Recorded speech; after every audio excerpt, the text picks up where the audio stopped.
Good morning class. आज आप और हम स्टडी करेंगे इलेक्ट्रोस्टैटिक सेकेंड। इससे पहले जो है इलेक्ट्रोस्टैटिक फर्स्ट जो है वो आपका पूरा हो गया है और अब हम देखेंगे इलेक्ट्रोस्टैटिक सेकेंड। स्टैटिक मतलब रुका हुआ चार्ज। रुके हुए चार्ज की स्टडी हमको अभी भी करनी है, ठीक है। तो इलेक्ट्रोस्टैटिक सेकेंड में किन किन चीज़ों की जरूरत पड़ेगी, पहले हम छोटी छोटी चीज़ें देख लेते हैं। जैसे एरिया वेक्टर, एरिया वेक्टर, क्षेत्रफल वेक्टर,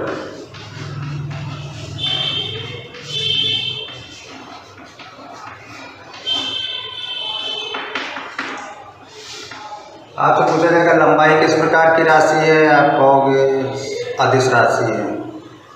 क्षेत्रफल कहोगे अदिश राशि है। वॉल्यूम कहोगे अदिश राशि है।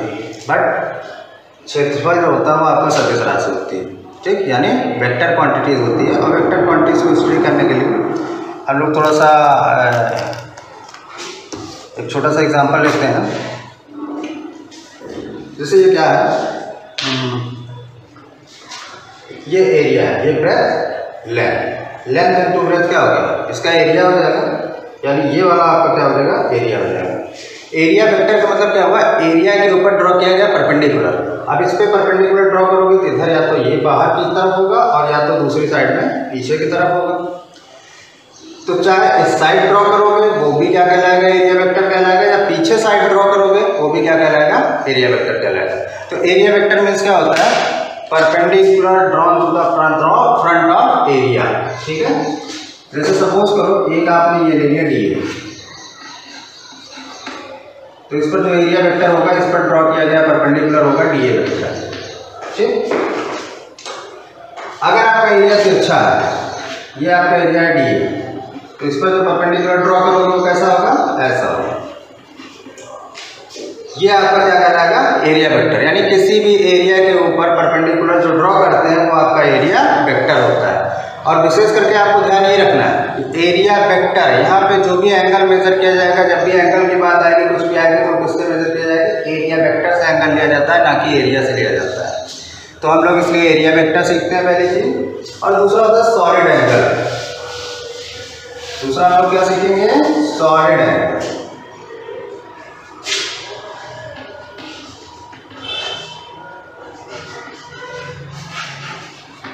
सॉलिड एंगल घन कोण।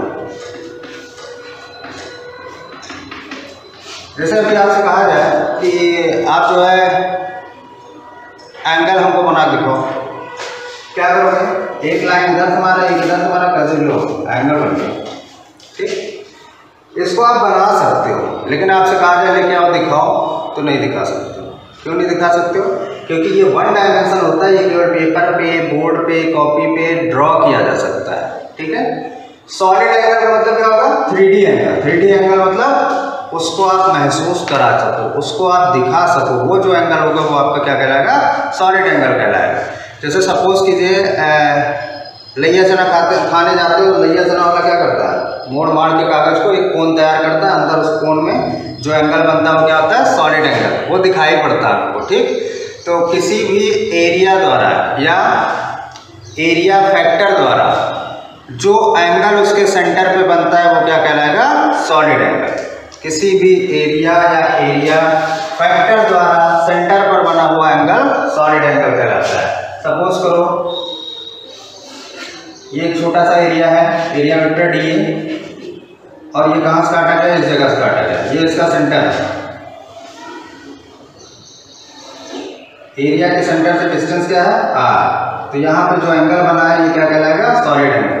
चूंकि अब छोटे से एरिया से बना है इसलिए ये एंगल भी छोटा होगा, तो इसे हम लोग क्या लिखेंगे, डी के फॉर्म में लिखेंगे, डी ओमेगा लिखेंगे, ठीक है। और इसकी यूनिट क्या होती है, स्टेरेडियन, यूनिट स्टेरेडियन।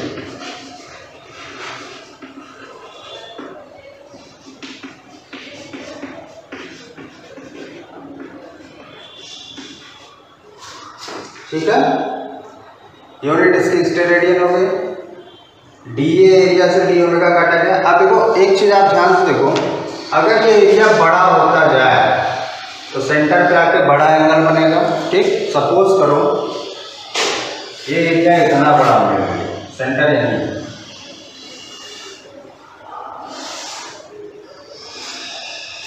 इस एंगल में कौन सा बड़ा है? ये वाला तो बड़ा है।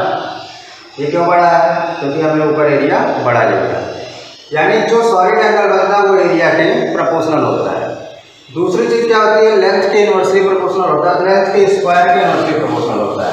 यानी जितनी दूर आप एंगल बनाओगे उतना छोटा बनेगा। सपोज करो एरिया आपने वही कांस्टेंट रखा और ये सेंटर यहाँ ना होगी यहाँ होगा, लेंथ बढ़ गई, एंगल देखो कितना छोटा हो गया। ये डी ओमेगा और ये भी डी ओमेगा, तो डिस्टेंस बढ़ी, कौन बढ़ा? आर बढ़ेगा तो एरिया क्या हो जाएगा? सॉरी एंगल आपका छोटा हो जाएगा। तो जो डिपेंड करता है किस पे डिपेंड करता है? डीए पे।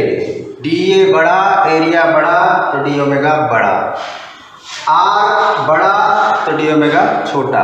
यानी ये इनवर्स स्क्वायर लॉ को फॉलो करता है। और इसके फॉलोइंग के इसका जो फॉर्मूला बनता है वो क्या बनता है? D omega equal to D A upon R square. ठीक है, D omega equal to D A upon R square. अगर आपका एंगल तिरछा कटा हो, तिरछा ये देखो सीधा एरिया लिया है, अब सीधा नहीं लेके थोड़ा सा हम लोग तिरछा कर देते हैं। तिरछा कटने का मतलब ये होगा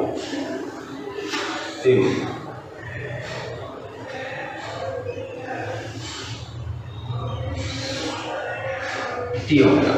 ठीक, ये क्या है आपने डिस्टेंस आर। अब इसका एरिया वेक्टर कितना हो जाएगा? ये हो जाएगा आपका डी वेक्टर। पर तिरछा कटा है, लेकिन ये फॉर्मूला किसके लिए काम करता है? जब ये सीधा होता है, सीधा होने के लिए हम इसको सीधा कर लेते हैं। ये सीधा वाला हिस्सा हुआ, बीच में सपोज करो तिरछा और सीधा वाला क्या कर रहा है? थीटा का एंगल बना रहा है। तो इस एरिया को अगर हम माने ऐसे, तो ये वाला हिस्सा कितना हो जाएगा? डी ए कॉस थीटा, और ये वाला हिस्सा टूटेगा किसमें? D A sine theta. पर एंगल कौन बना रहा है?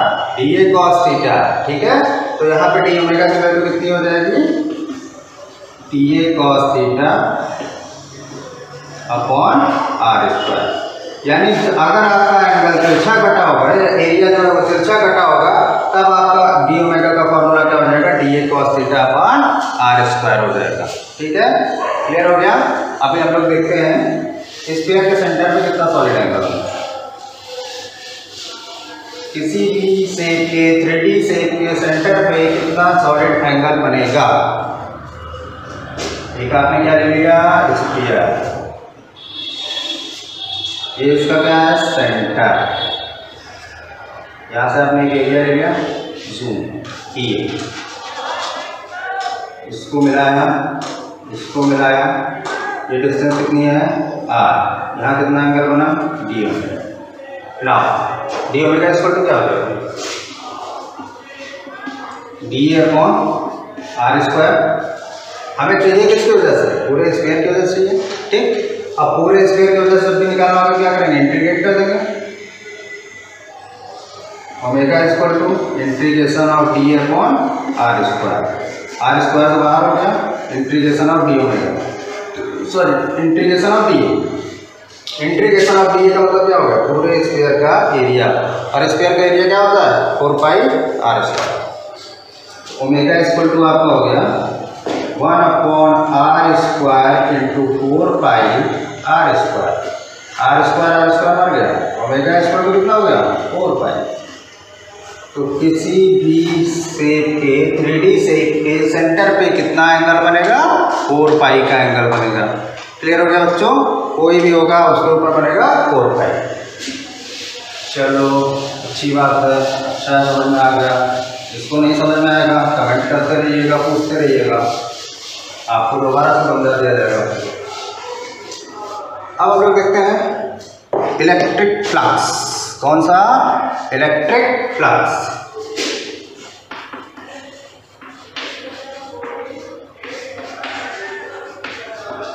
वैद्युत फ्लक्स।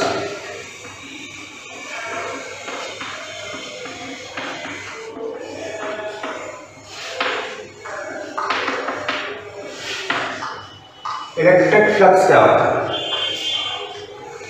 इलेक्ट्रिक फ्लक्स, जैसे आप मान लो कोई भी चार्ज होता है तो उसकी वजह से इलेक्ट्रिक लाइन ऑफ फोर्सेस बाहर निकलती हैं, ठीक है। चार्ज की वजह से इलेक्ट्रिक लाइन ऑफ फोर्सेस जो बाहर निकल रही होती है उसके सामने कोई एरिया आप लगा दो, तो उस एरिया से जितना फ्लक्स पार होगा या जितनी लाइन ऑफ फोर्सेस पार होगी वही क्या कहलाएंगे, इलेक्ट्रिक फ्लक्स, ठीक है। अभी हम लोग मान लेते हैं ये जो बोल्ट, ये सोचो एरो की तरह से ऐसे सीधा सीधा एरो जो है वो इलेक्ट्रिक लाइन ऑफ फोर्सेस फेंक रहा है, ऐसा महसूस करो आप, ठीक। अब उस इलेक्ट्रिक लाइन ऑफ फोर्सेस को कैप्चर करने के लिए हमने कहते हैं एक एरिया लिया, ऐसे लगा दिया। तो देखो जो बाहर जा रही है उसे हमको नहीं मतलब, इस एरिया से जितनी लाइनें बाहर जाएंगी, जो इधर उधर से जा रही है उसे नहीं मतलब, इस एरिया से जितनी लाइनें बाहर जाएंगी वही क्या कहलाएंगी, इलेक्ट्रिक फ्लक्स कहलाएंगे। यानी किसी भी यूनिट एरिया से पास होने वाली इलेक्ट्रिक लाइन ऑफ फोर्सेस क्या कहलाती है, इलेक्ट्रिक फ्लक्स कहलाती है। सपोज करो ये आपकी इलेक्ट्रिक लाइन ऑफ फोर्सेस ई, यहाँ एरिया लगा दिया dA, ठीक। इलेक्ट्रिक फील्ड के साथ एरिया वेक्टर का एंगल कितना है, थीटा, ठीक। तो इस dA एरिया से जो भी पास हो रही लाइन है क्या कहलाएगी, इलेक्ट्रिक फ्लक्स। क्योंकि एरिया छोटा है तो इसका इलेक्ट्रिक फ्लक्स को हम फाई से रिप्रेजेंट करते हैं, छोटे के लिए हमने डी फाई ले लिया और D phi equal to E dot dA। Dot product में जो रिजल्ट आता है वो क्या होता है, स्केलर होता है, इसका मतलब इलेक्ट्रिक फ्लक्स क्या है, स्केलर है। तो डी फाई इक्वल टू क्या हो जाएगा, ए डॉट बी बराबर ए बी कॉस थीटा, तो ई डॉट डी ए बराबर ई डी ए कॉस थीटा, यह आपका डी फाई हो जाएगा। यानी जो इलेक्ट्रिक फ्लक्स है वो कितना है, ई D A cos theta. Unit मात्रा, मात्रक क्या हो जाएगा, ई का मात्रक, ई का मात्रक आपका हो जाएगा न्यूटन पर कूलम, एरिया का मात्रक मीटर स्क्वायर। अच्छा ई का मात्रक एक और होता है वोल्ट पर मीटर, एरिया का मात्रक metre square, metre metre cancel हो गया, ये हो गया वोल्ट इंटू मीटर। तो इलेक्ट्रिक फ्लक्स का एक मात्रक हो जाएगा वोल्ट इंटू मीटर, एक मात्रक हो जाएगा न्यूटन मीटर स्क्वायर पर कूलम। अब देखो सब चीज़ पर डिपेंड करता है एरिया पे, एरिया कैसे रखा गया, किस हिसाब से एंगल। अगर मान लो ये एरिया आपका परपेंडिकुलर रखा गया, ठीक। कभी कभी क्वेश्चन पूछेगा कि मतलब एक सोर्स है वहाँ से आपकी इलेक्ट्रिक फील्ड जो है वो इतनी बाहर आ रही है और उसके सामने परपेंडिकुलर जो है एक एरिया रखा गया है, तो फ्लक्स कितना होगा। परपेंडिकुलर मतलब 90 डिग्री। आपके दिमाग में आएगा 90 डिग्री, अच्छा थीटा 90 कॉस 90 जीरो, फ्लक्स तो जीरो हो गया, ये दिमाग में आएगा। लेकिन ऐसा नहीं, मान लो यहाँ से इलेक्ट्रिक लाइन ऑफ फोर्सेस बाहर आ रहा है, जब आप ऐसे रखोगे एरिया को तो ये 90 डिग्री होगा। लेकिन एंगल एरिया का नहीं लेना है, एरिया वेक्टर का लेना है। तो एरिया वेक्टर किधर है, बाहर। फील्ड की डायरेक्शन किधर है, बाहर। दोनों सेम डायरेक्शन में हो गए तो एंगल क्या हो गया, जीरो, ठीक। तो थीटा क्या आ जाएगा आपका, जीरो यूज होगा। अगर आपका एरिया 30 डिग्री पर रखा होगा तो एरिया वेक्टर किस पे चला जाएगा, 60 डिग्री पे चला जाएगा, ठीक। तो बेसिकली आप अगर सॉल्व करना चाहें तो एक शॉर्ट ट्रिक रखते हैं, जिस एंगल पे एरिया रखा होगा 90 में से उसको माइनस कर दो, वही एंगल इस्तेमाल करना है। यानी ये जो थीटा है ये क्या है, देखो हमने यहाँ एरिया लिया है लेकिन एरिया से इलेक्ट्रिक फील्ड का हमने एंगल नहीं लिया है, एरिया वेक्टर से इलेक्ट्रिक फील्ड का एंगल लिया है, ठीक है। एरिया वेक्टर और इलेक्ट्रिक फील्ड के बीच का एंगल लिया है। तो इस तरह से आपको भी एरिया वेक्टर और फील्ड के बीच का एंगल लेना है, और एरिया का अगर एंगल लोगे तो क्वेश्चन गलत हो जाएगा। केवल इतनी चीज़ आपको अपने दिमाग में रखनी है, ठीक है बेटा। नेक्स्ट, अब हम लोग देखते हैं कि अगर हमको कहीं से इलेक्ट्रिक फ्लक्स फाइंड करना हुआ, इलेक्ट्रिक फ्लक्स फाइंड करना हुआ तो क्या क्या चाहिए। हमसे कहा जाए कि इलेक्ट्रिक फ्लक्स आपको फाइंड करना है तो क्या क्या चाहिए, तुरंत हम कहेंगे D phi equal to E D A cos theta, ठीक। तो कहेगा ये तो नहीं चाहिए, तो ये नहीं चाहिए, इसमें चाहिए क्या क्या, इलेक्ट्रिक फील्ड चाहिए। पहले आप बताओ हमको इलेक्ट्रिक फील्ड कितनी है, जिस एरिया से पास हो रही है उस एरिया की वैल्यू कितनी है, और एरिया वेक्टर इलेक्ट्रिक फील्ड के साथ कितना एंगल बना रहा है ये भी दो। तब हम इलेक्ट्रिक फ्लक्स फाइंड करके देंगे। और रियलिटी यही है, आपको इलेक्ट्रिक फील्ड, एरिया और एरिया वेक्टर के साथ इलेक्ट्रिक फील्ड का एंगल, तीनों चीज़ें मिलेंगी तभी आप फाई फाइंड कर लोगे। ठीक है, अगर तीनों चीज़ में से एक भी मिसिंग होगी तो फाई की वैल्यू फाइंड नहीं कर सकते हो। फिर गॉस ने कहा इन सब चीज़ों की जरूरत नहीं है, थोड़ा सा मेरी कहानी पर गौर करो और इन सब चीज़ों को आप भूल जाओगे। आपको केवल इतना पता हो कि चार्ज कितना है, आपको तो इलेक्ट्रिक फ्लक्स निकालो। ये बहुत अच्छा, चलो ठीक है भाई, देखते हैं गॉस ने ऐसा क्या बताया। उसने गॉस ने जो भी बताया वो क्या कहलाता है, गॉस लॉ या गॉस थ्योरम। तो अब हम लोग स्टडी करेंगे गॉस थ्योरम।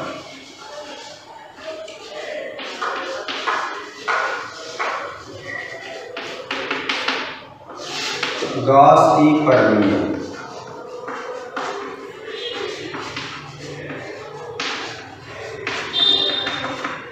गॉस ने कहा था मान लो कोई चार्ज रखा हुआ है, प्लस क्यू चार्ज रखा हुआ है, ये अपने चारों ओर इलेक्ट्रिक लाइन ऑफ फोर्स बाहर निकाल रहा है। अगर आप इस चार्ज को बाउंड कर दो किसी भी एरिया से, बाउंड करने का मतलब घेर, सेंटर पे इसको हमने क्या किया, किसी भी एरिया से घेर दिया। तो उन्होंने कहा था इस एरिया से, जिस एरिया से आपने घेरा है उससे जो फ्लक्स बाहर आएगा, ये फ्लक्स है तो बाहर आ रहा है, ठीक, उस फ्लक्स की वैल्यू फाई इक्वल टू कितना होना चाहिए, 1/ε0 time of total bounded charge. जो चार्ज आपने घेरा है उसका कितना होना चाहिए, 1/ε0 टाइम होना चाहिए, यानी फाई इक्वल टू कितना होगा, q/ε0 होगा। यहाँ पे देखिए ε0 की वैल्यू 8.85 × 10⁻12 होती है। ε0 की वैल्यू फिक्स है, तो डिपेंड किस पे कर रहा है, क्यों। तो लेकिन इसने कहानी क्या बता दी है कि चार्ज आपका बाउंड होना चाहिए, अगर बाउंड नहीं होगा तो गॉस थ्योरम एप्लीकेबल नहीं होगी। तो आप अगर चार्ज को बाउंड किए हो तो किसी भी एरिया से बाउंड किए हो, उससे जो फ्लक्स निकलेगा वो उतना निकलेगा।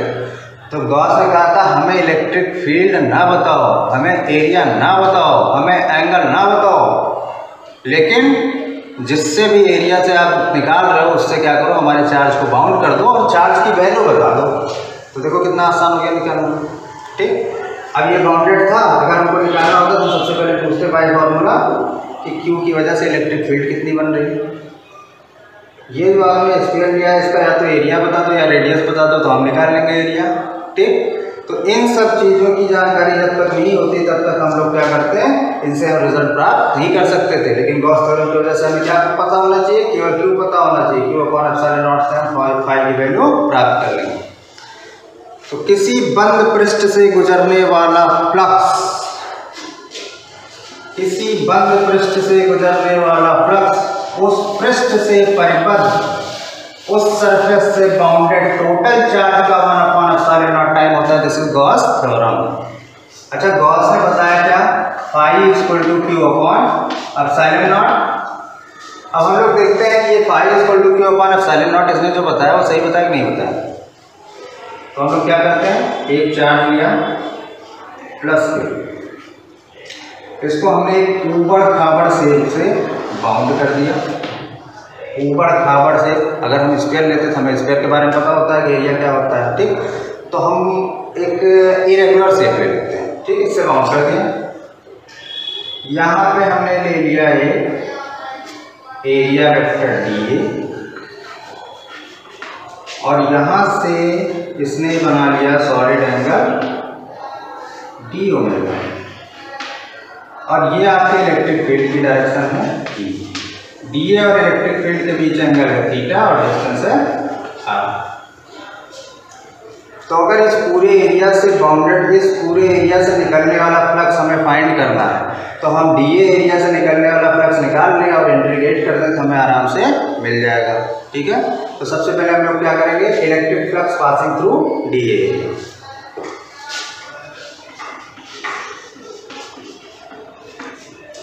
Electric flux passing through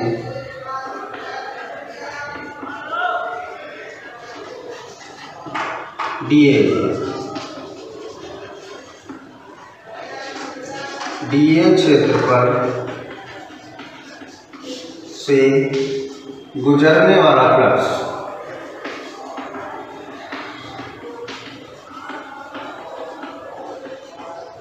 D A area से कितना फ्लक्स गुजरेगा, D phi is equal to E dot D A. E dot D A का मतलब क्या हो गया, E D A cos theta, ठीक है। D phi is equal to आपका आ जाएगा ई क्या है, इलेक्ट्रिक फील्ड। और यहाँ पे कितना चार्ज है, एक ही चार्ज है, एक चार्ज होता है तो उसे हम बोलते हैं पॉइंट चार्ज। पॉइंट चार्ज की वजह से इलेक्ट्रिक फील्ड कितनी होती है, 1/4 epsilon not Q upon R square. ये आपकी इलेक्ट्रिक फील्ड हो गई और साथ में डी ए कॉस थीटा, ठीक।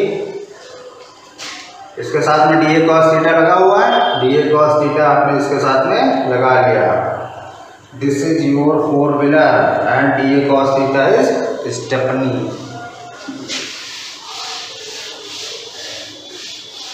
हमें निकालना किससे है, इस पूरे शेप से, तो इसको हम सरफेस को क्या बोलेंगे, गॉसियन सरफेस। अब electric flux passing through Gaussian surface, electric flux passing through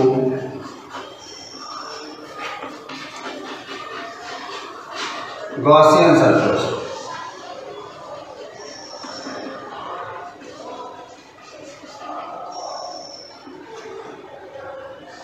Gaussian पृष्ठ से गुजरने वाला फ्लक्स कितना होगा, phi is equal to integrate 1/4 epsilon not Q upon R square D A cos theta.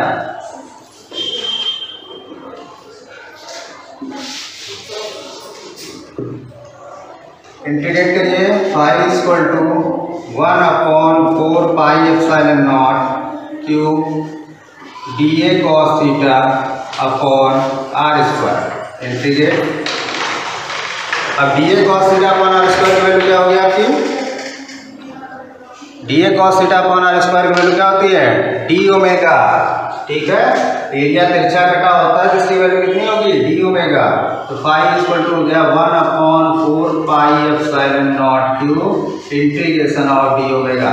Integration of D omega मतलब क्या हुआ, इसके सरफेस पे टोटल कितना एंगल बनेगा और इसके सेंटर पे कितना एंगल बनेगा, 4 पाई। अभी भी आपने निकाला था, इंटीग्रेशन ऑफ डी ओमेगा की वैल्यू किसके बराबर हो जाएगी, 4 पाई। implies that 1/4 epsilon not Q into 4 pi cancel हो गया और ये रिजल्ट कितना है, Q अपॉन एप्सिलॉन नॉट। इसका मतलब क्या था, गॉस सही बोल रहा था। अभी हम लोगों ने प्रूव भी कर दिया ना कि गॉस सही था। पाई की वैल्यू किसके बराबर है, Q अपॉन एप्सिलॉन नॉट। बशर्ते आपका चार्ज जो है वो किसी न किसी एरिया से बाउंड होना चाहिए। तो एरिया से बाउंड होगा तो वहाँ से निकलने वाला जो भी फ्लक्स होगा वो कितना आएगा, Q अपॉन एप्सिलॉन नॉट आएगा, ठीक है। इस बेसिस पे गॉस थ्योरम इंपॉर्टेंट है क्योंकि इसने क्या किया है, इलेक्ट्रिक फ्लक्स निकालने के तरीके में थोड़ा सा चेंज पैदा किया है, ठीक। आई होप आप लोगों ने क्लास एंजॉय किया होगा। आप इसकी तैयारी कीजिए, बाकी इसके आगे के पार्ट जो है वो नेक्स्ट लेक्चर में देखा जाएगा, ठीक है। Thank you.